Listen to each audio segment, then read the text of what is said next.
Avec la conférence de presse de Christophe Galtier ce mardi et le point officiel sur le groupe pour PSG Angers mercredi soir, on a plusieurs petites nouvelles à voir tous ensemble. Ce sera bien sûr toujours avec un maximum d'enthousiasme, même s'il y a aussi des mauvaises nouvelles. Vous l'avez vu sur l'image, sur le titre, Verratti.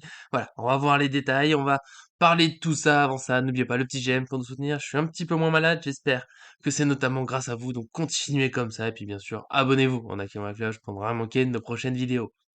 On démarre avec ce qui fait le plus mal, le plus dur, peut-être aussi le plus important de la journée. C'est comme ça, il faut, voilà, on enlève le pansement, après on pourra se concentrer sur les autres choses. Marco Verratti est l'absence surprise de ce PSG Angers.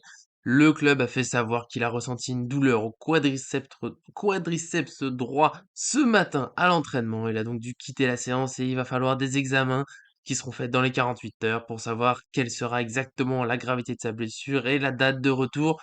Forcément, il y a des petites inquiétudes. Une blessure musculaire, on sait que c'est très rapidement du minimum 4 semaines environ et que ça peut même être encore plus long. Donc on espère qu'il y aura une bonne nouvelle au final, enfin une relativement bonne nouvelle avec une absence courte, mais déjà on peut se poser quelques questions pour le huitième de finale aller de la Ligue des Champions le 14 février contre le Bayern Munich et bien sûr tous les matchs qu'il y a sur le chemin, un calendrier très chargé pour le PSG et puis Verratti, on sait que c'est toujours une absence très importante.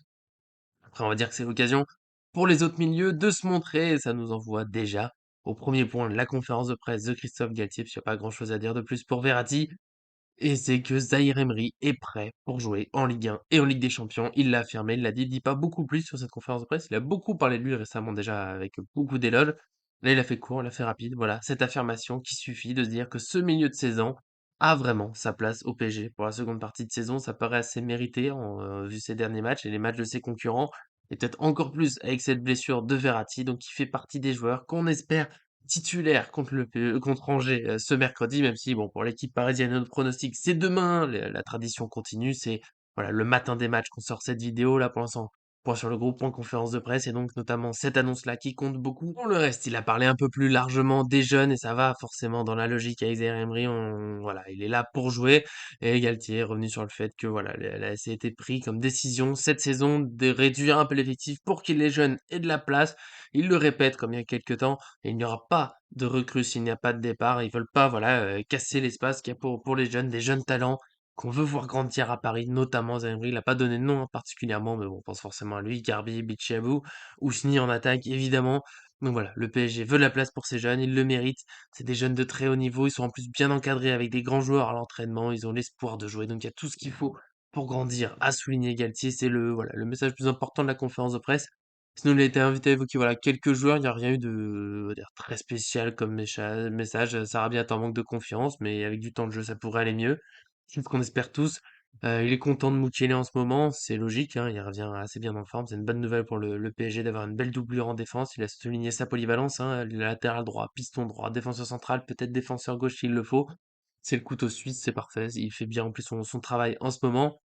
L'autre petit message, on va dire que j'ai retenu, ça a été pour Kylian Mbappé, parce que Hugo Lloris a annoncé sa retraite internationale en équipe de France. Il n'y a plus de capitaine en équipe de France, il va falloir sa relève. Déjà des débats dans les médias, Mbappé ferait partie des candidats. Il y a une question à ce sujet, est-ce que Mbappé peut être un bon capitaine en sélection et en club? Il a pas voulu trop s'avancer, il s'est concentré sur la partie sélection, peut-être un peu pour esquiver la question en disant que voilà, c'est pas son rôle de choisir, qu'il sait que Didier Deschamps fera le bon choix. Mais quand même, Mbappé, il a que 24 ans, mais il a déjà beaucoup de matchs au compteur, des performances incroyables et que il a bien sûr, voilà, déjà un vrai rôle de leader d'équipe et de vestiaire, même sans le brassard. Donc, je dire, voilà, les éloges, sans trop s'impliquer, l'équipe de France aurait été dangereux. Au PSG, en pleine saison, voilà, là c'est Marquinhos ce capitaine, commencer à vouloir parler d'un autre, ça aurait pu créer des confusions. On fait simple, on rassure Mbappé, enfin on lui fait plaisir, voilà, un joueur très important, un leader, tout ce qu'il faut. Oui, pourquoi pas capitaine, mais non, c'est pas spécialement fait. On verra ce qui est décidé en équipe de France, ce qui est décidé au PSG. Je vois de plus en plus de supporters qui veulent voir Mbappé capitaine. Je sais pas si vous en faites partie. Moi, pour moi, il n'est pas assez dans le jeu collectif pour avoir ce rôle, ce fameux rôle, voilà, avec toute la symbolique qu'il y a. Mais en même temps, pourquoi pas? C'est un leader. Enfin bon, j'y apporte pas l'immense importance que certains lui donne. J'ai simplement vu que par exemple Kim Pember avait perturbé quand il porte le brassard de capitaine. Donc voilà, c'est un choix compliqué. Dites-moi ce que vous en pensez dans les commentaires. On fera peut-être une vidéo à part sur ce sujet. Pour l'instant, de toute façon, c'est Marquinhos. J'imagine pas un changement au milieu de saison. Et enfin, tout, voilà, j'aurais pu le mettre au début, mais j'ai continué sur les jeunes. Le groupe pour le match contre Angers est sorti, donc si vous avez pas eu tous les détails, la grande surprise, c'est que Verratti n'est pas là. Si vous avez pas vu sur le site, on aura aussi Kimpembe et Nuno Mendes et Renato Sanchez qui sont absents, heu, on va dire de façon physique. Kimpembe, lui, est toujours blessé. Nuno Mendes et Renato Sanchez ont repris l'entraînement avec le groupe, mais c'est trop tôt pour jouer. Hakimi et Mbappé sont toujours en repos. De toute façon, Hakimi était suspendu.